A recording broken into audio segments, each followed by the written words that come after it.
Il sanguanelo, quello che ti fa perdere nel bosco.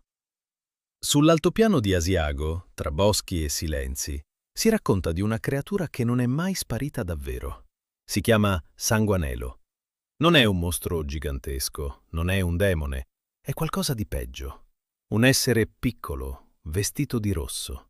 Un folletto, dicono, ma chi lo incontra non ride, perché il sanguanelo non attacca subito. Ti osserva, aspetta, e poi fa una cosa sola, ti fa perdere la strada. Si dice che basti una distrazione, un passo sbagliato nel bosco, e inizi a camminare. Cammini, ma non stai andando da nessuna parte. Giri su te stesso, sempre più dentro, sempre più lontano, e non riesci a fermarti, come se qualcuno ti stesse guidando. Secondo le storie, chi finisce sotto il suo controllo viene trascinato nel bosco, fino a non sapere più dove si trova. E c'è un dettaglio che fa ancora più paura. L'unico modo per uscire è mettersi le scarpe al contrario, perché solo così riesci a ingannarlo.